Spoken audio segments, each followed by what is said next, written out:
Olá, Deus te abençoe. Graças a Deus.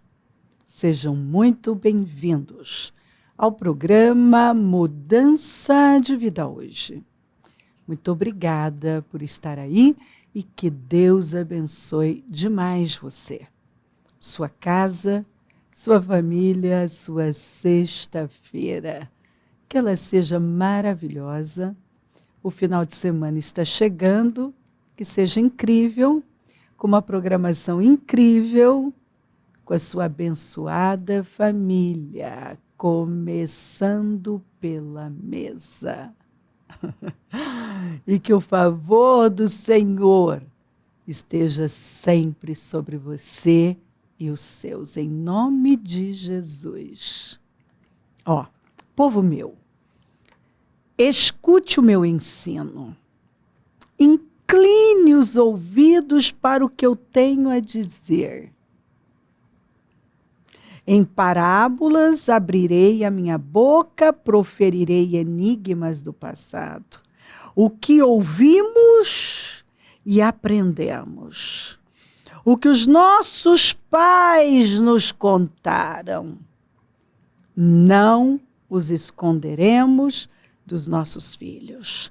Contaremos à próxima geração os louváveis feitos do Senhor, o seu poder e as maravilhas que fez.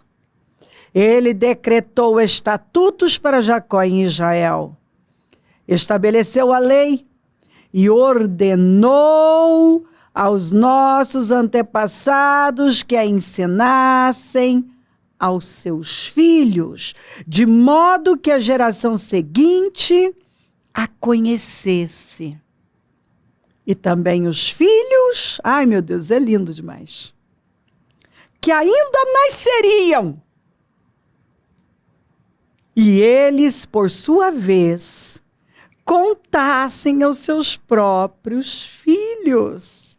Então, eles porão a confiança em Deus e não esquecerão os seus feitos e obedecerão aos seus mandamentos. Eles não serão como seus antepassados, obstinados e rebeldes, povo de coração desleal, povo de coração desleal. Para com Deus, gente de espírito infiel. Meu Deus. Quando você lê em Juízes 1, 2, você vê que veio uma geração que não conhecia o Senhor. Toda vez que eu leio isso, de verdade meu coração dispara. Meu Deus. Você sabe que eu sempre tive isso dentro de mim. Eu vou ensinar. Eu orei durante toda a gestação dos meus netos, impondo as mãos. Toda vez que as minhas noras chegavam, eu colocava as minhas mãos no ventre. E desde que nasceram, orações, unções, e quando foram tendo um entendimento, o que ouvimos e aprendemos, o que nossos pais nos contaram, não os esconderemos dos nossos filhos. Contaremos à próxima geração os louváveis feitos do Senhor, o seu poder e as maravilhas que fez. Porque, como eu li para você, o objetivo é que eles conheçam o Senhor, que eles creiam no Senhor, confiem no Senhor e vivam uma vida reta, alinhada com o Senhor. Ensina o menino o caminho que deve andar, e quando envelhecer não se desviará dele. Então, quando aquela geração, veio uma nova geração que não conhecia o Senhor, aí você lê o livro de Juízes. Meu Deus! Foi uma tragédia. gemeram, aquelas pessoas gemeram. E assim, ó, o Senhor levantava juízes, eles voltavam um pouco, depois se desviavam. Por quê? Porque não foi feito um bom alicerce. A geração que entrou na terra prometida falhou em transferir para a próxima geração. E aí foi uma tragédia. Você vê no livro de Juízes que cada um fazia o que achava certo. Então era uma bagunça. E é onde você vê uma nação que sempre, né, foi vitoriosa e os inimigos temiam, agora subjugada, debaixo da opressão. Por quê? Porque estavam sempre retrocedendo na fé, voltando a fazer o que o Senhor reprova. Sempre. Avançava um pouquinho, retrocedia. E não pense que receberá alguma coisa do Senhor. Por quê? Porque tem mente dividida. E o que isso causa? Essa oscilação. Leva a pessoa à instabilidade. O que o Elias chegou dizendo para o povo? Até quando vocês vão cochear em dois pensamentos? Até quando vocês vão viver aí essa vida oscilante? Ora com Baal, ora com Deus. Vocês vão ter que escolher um lado. Não dá para viver assim. Né? Ou vocês vão para Baal mesmo, ou vocês assumem Deus de verdade, porque Deus não divide a glória dele com ninguém. E se tem um pecado na Bíblia apontado como o mais terrível, é o da idolatria. E um ídolo no coração é tão terrível, abominável para Deus quanto um ídolo na mão. E quando Deus não é a nossa prioridade, significa que outra coisa é. Então, quando aquela geração que entrou na Terra Prometida falhou em transferir a fé para a outra geração, aí aquilo desandou. Quando nós falhamos em algo tão sério, que é viver uma vida reta e transferir isso rigorosamente, de forma responsável, transferir. Deuteronômio 6 fala: ensine os seus filhos à mesa, andando, ao deitar, ao levantar. Quer dizer, o tempo todo você tem que estar ensinando os filhos, orando com eles, lendo as escrituras. Se tem um investimento a ser feito, é na vida da próxima geração. Então, o que nós temos visto? Né? Só pioras, né? Gerações que vêm piorando, por quê? Porque um foi soltando, que outro foi soltando, e foi soltando, e foi soltando, e chegamos nisso aí que você está vendo. E agora, se os pais não se levantarem e se fortalecerem em Deus, e é hora de ir para a mesa, como a Bíblia diz, em Deuteronômio 6. E botar ordem. Põe a ordem em casa. Nós precisamos servir a Deus com diligência, sermos diligentes em servir o Senhor e ensinar os filhos. É tirar das telas. Quando eu falo tirar, não estou dizendo eles não vão ver mais de jeito nenhum. Mas ter aquele período, sabe? Daqueles 10, 15 minutos, no mais, eles precisam estar envolvidos com coisas produtivas. E nós é que damos o norte. É a autoliderança e a liderança daqueles que o Senhor colocou debaixo, né, aos nossos cuidados, né, debaixo da nossa liderança. É conduzir bem.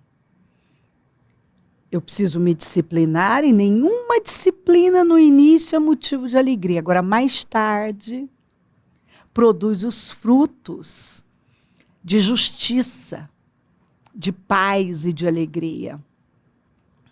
Né, uma mulher contou que ela era cristã, mas ela e o marido trabalhando muito, os filhos eles foram soltando.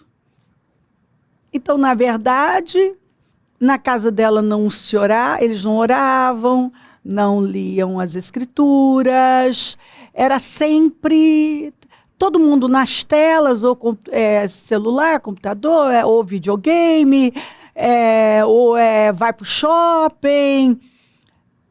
Não tinha tempo para Deus. Ela dizia, até íamos no domingo, quando não tinha nada, né, alguma viagem, algum evento.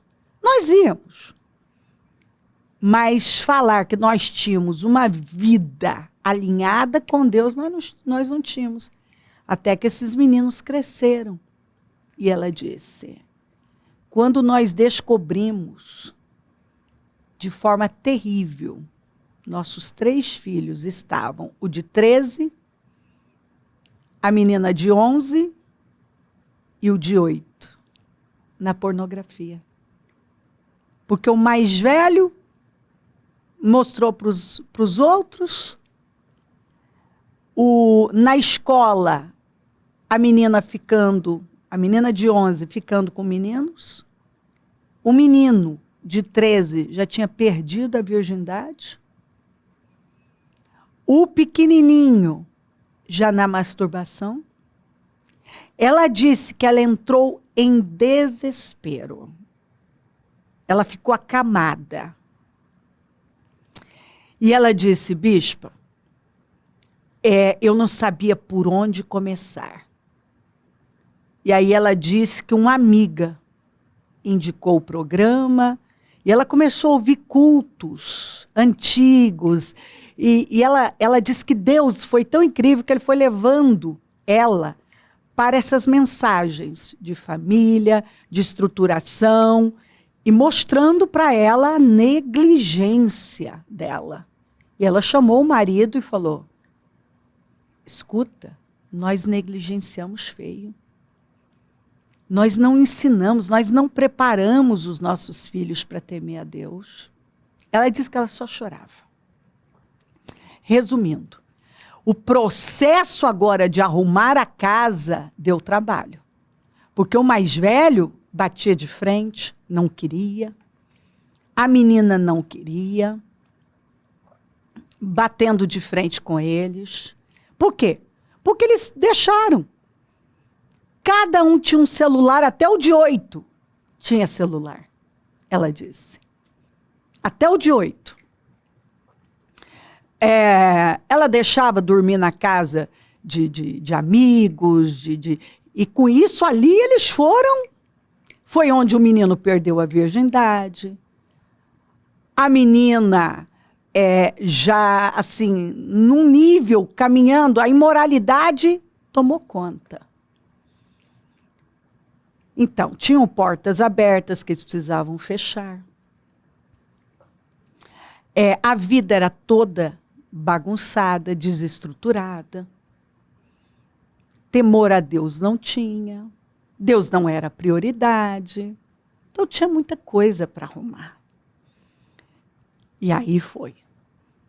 Até ela começar a colher os primeiros frutos. Levar para a mesa foi um trabalho, ninguém queria ficar, porque ela falou, a gente não comia, porque eu vivia trabalhando, ele também, ficávamos pouco em casa e não levamos isso a sério. Bispa, ela disse, você fez um culto, você dizia, ei, não conte que tudo vai dar certo sem que você faça o que tem que ser feito. E ela falou, foi exatamente isso que aconteceu. Eu contei que ia dar tudo certo. E eu simplesmente contei. Não, vai dar tudo certo. Meus filhos vão ser bem-sucedidos, vai dar tudo certo. Né?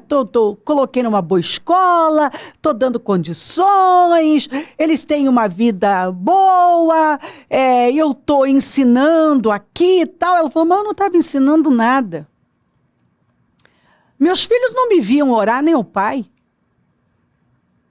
Então, assim, tem vários detalhes, mas resumindo, ela, por incrível que pareça, o mais velho tem se quebrantado.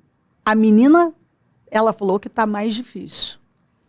O pequenininho também, ela disse que eles têm conseguido, né? Porque ela botou mais perto e tal.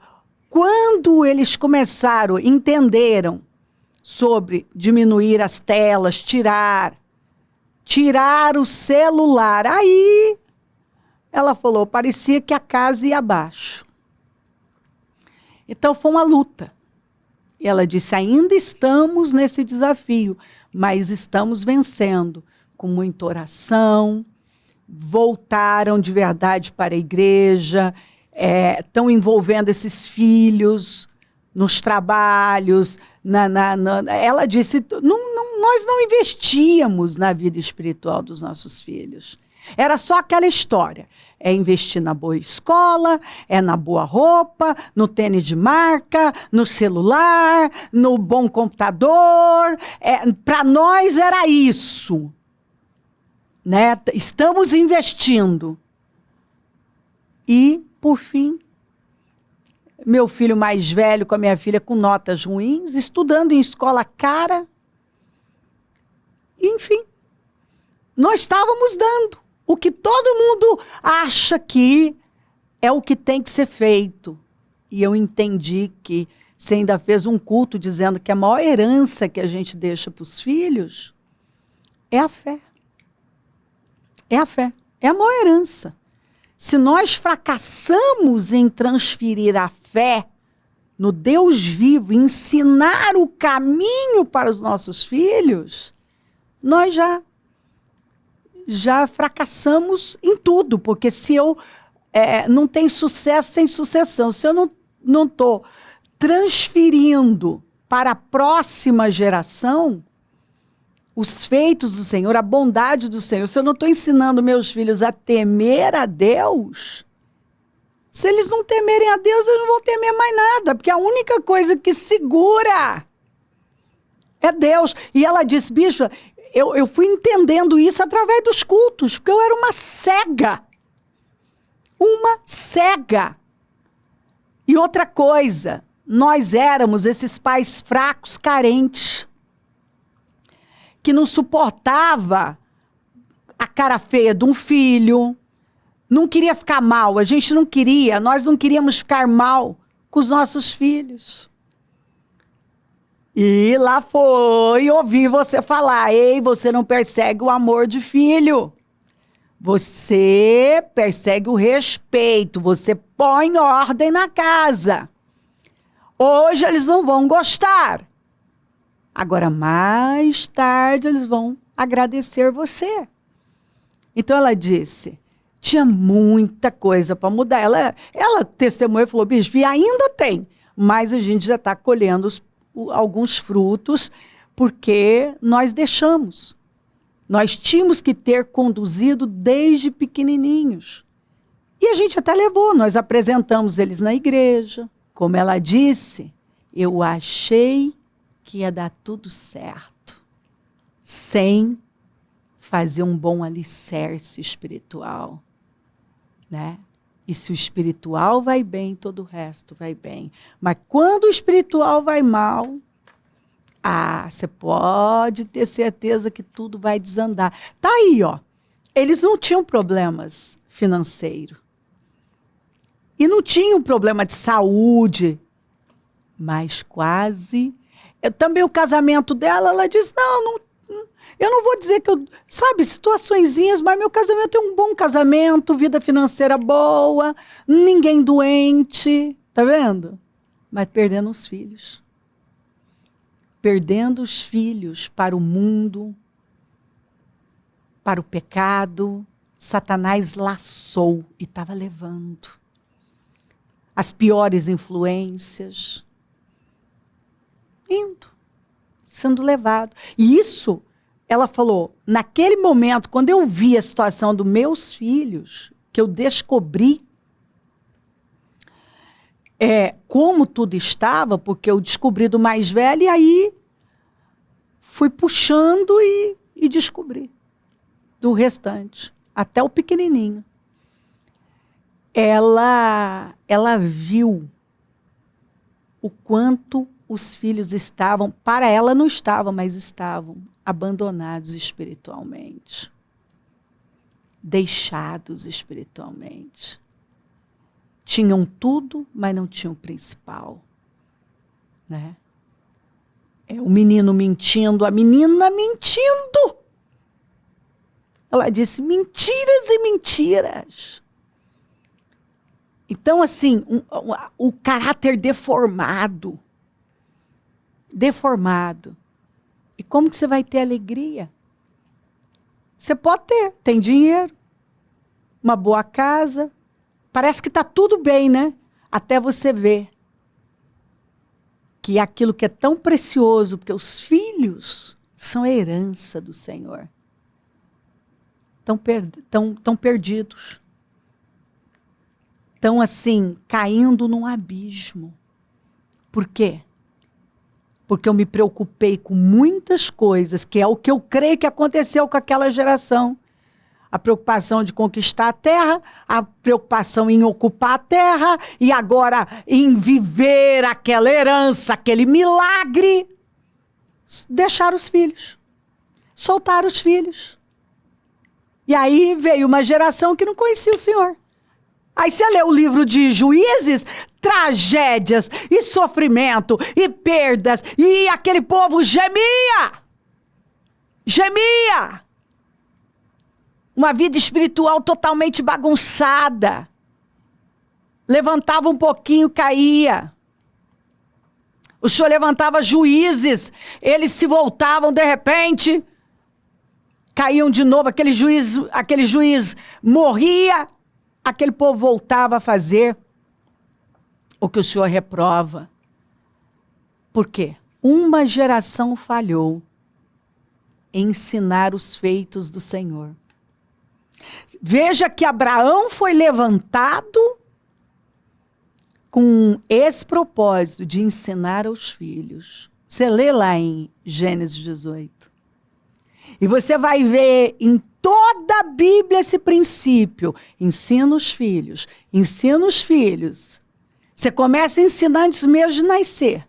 Porque você está orando e está abençoando e consagrando o Senhor. Agora, o que adianta você, como ela disse, consagrar os filhos no altar, mas não criar a luz da palavra? Quantos que até consagraram os filhos no altar, mas não criaram com a Bíblia na mão, não conduziram a vida com a Bíblia na mão? Não é só ter filho, é ter uma visão para seus filhos. E tem que ser uma visão bíblica. É o que eu sempre digo, não adianta casar. As pessoas casam e descasam. É casar com uma visão bíblica para o seu casamento e conduzir seu casamento com a Bíblia na mão.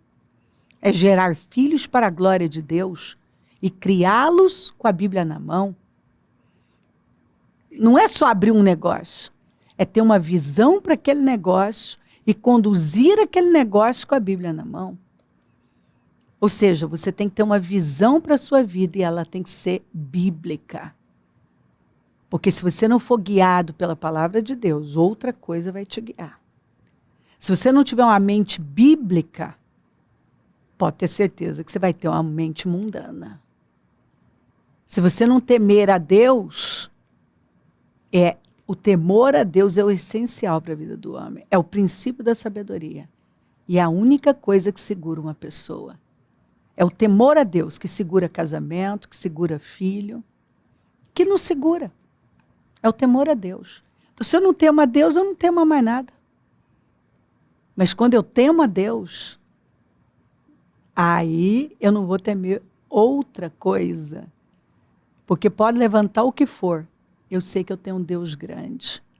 Agora, se eu não temo a Deus, eu vou temer o que mais? O que eu vou temer? Ei, entendo o que o Espírito está falando com você. Talvez você perdeu muito tempo. E é hora de você se levantar. E se alinhar com Deus. Alinhar a sua casa. Conduzir sua vida, sua casa e família com a Bíblia na mão. Tem muita teologia por aí. Só precisa saber se ela é bíblica. Nós precisamos de uma teologia bíblica. Nós precisamos de um estilo de vida bíblico. De uma visão de vida bíblica. Viver a nossa vida assim, ó, com a Bíblia na mão. O que diz a palavra de Deus? O que dizem as Escrituras? Ficar com a palavra. Se você temer a Deus e for conduzido pela palavra de Deus, você vai ter uma vida plena, shalom. Você vai ver o poder de Deus e uma próxima geração, seus filhos e netos, bem-sucedidos. Como diz a Bíblia, bem-sucedidos, poderosos na terra. Se crer, desejar, quiser orar comigo, prepara algo que queira que receba a oração. Eu volto já para orarmos.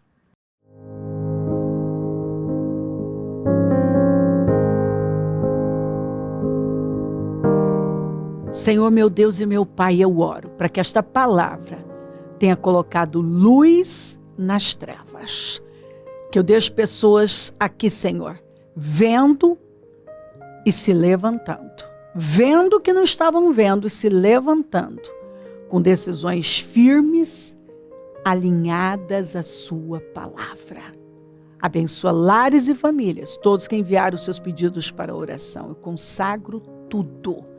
E tomo posse desse entendimento, dessa força, coragem para se levantar e fazer o que é preciso. Abençoa os meus amigos e companheiros semeadores e eu profetizo abundância na vida desses fiéis.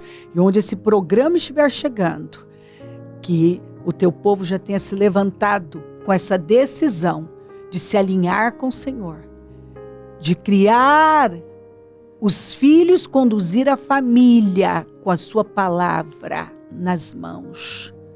Que a nossa visão seja bíblica e que possamos, Senhor, começar agora com o que temos, de onde estamos, a fazer o que é certo.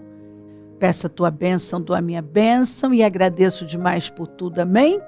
Amém, amém. Graças a Deus. O número do Disque Vida é 32969449, Rua Taquari 995, na Moca, é onde nós estamos. Hoje a reunião do Deus que Sara. Conta com a gente, é um prazer servir. Se o senhor não voltar, vou continuar aqui falando de vida e mudança de vida. Bom dia, amém.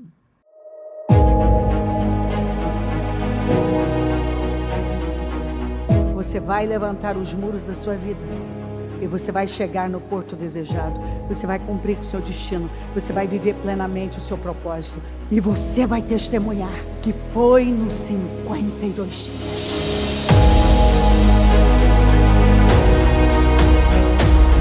Dia 6 de julho, às 9 horas, início do propósito de fé dos 52 dias para a restauração da sua vida, com a Santa Ceia do Senhor.